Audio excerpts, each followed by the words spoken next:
sa harapan ng gulong ko. Gagawing tubeless.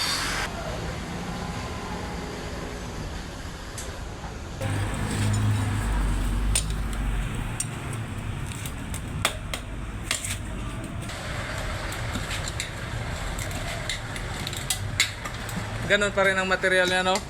Sa Mio pa rin na interior.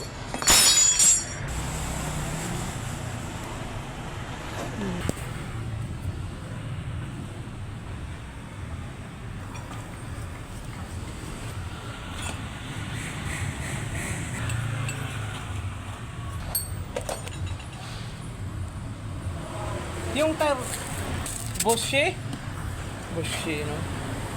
Tignan natin para may mayroon ako. 6 months lang daw yung ganito. Maring titigas. 1 year. 1 year ang limit. Tapos magpalit ulit.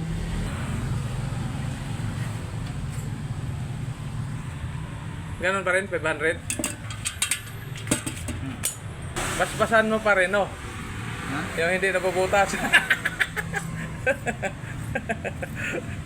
Yung gunting mo parang laki na ng kinita niyan. Mabuti ito yung alas 5 pagpunta ko rito, wala kang customer, no? Oo. Timing ah.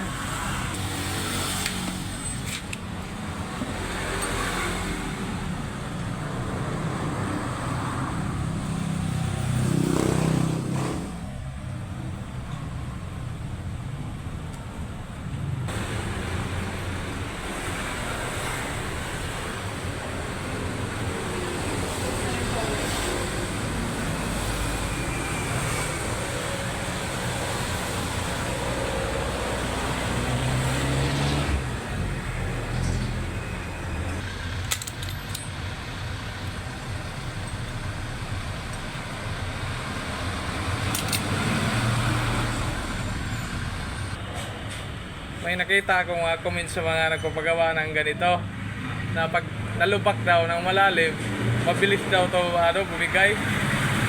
Parehas lang din naman kahit yung anong tawag ito? Yung mags.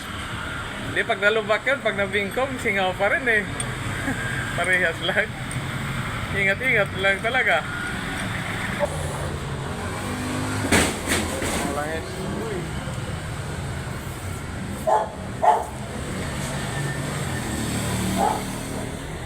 Padulas. Kailangan talaga papadulas para pumasok, no? Okay, salpak na.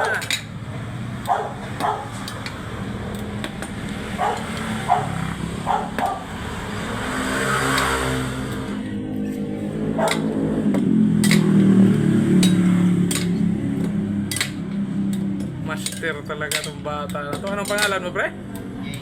Ha? Bibs? James? May Facebook ka rin, no? Siyempre, meron. Walang...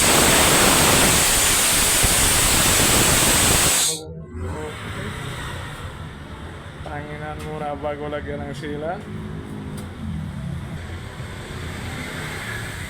Lagyan ng silan. Sabay pahangin ulit. Pangpantay lang yung kanina, no? Yung unang ano ng hangin. Yan na yung...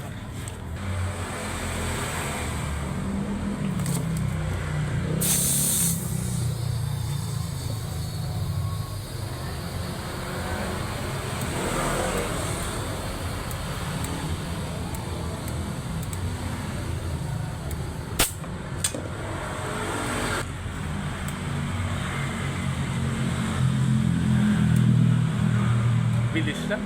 Wala pang 20 minutes eh. Master eh. Pero noong hindi ka pa master, abot ka siguro ito mga 1 oras, no? So wala na. Perfect. Walang singaw. Yan. Yun, no? So pag dito ginawa, hindi sisingaw yan. May bas-bas yan. Master dito eh. May bas-bas pa ni James. Ayos na.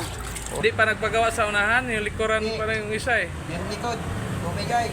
Bumigay? Oo. Nagpagawa ulit? Pag-vulcanize lang dito, naka-interior na. Ini-interior na niya? Hindi. Binalik ulit. Bibili siya ng gulong. Ah,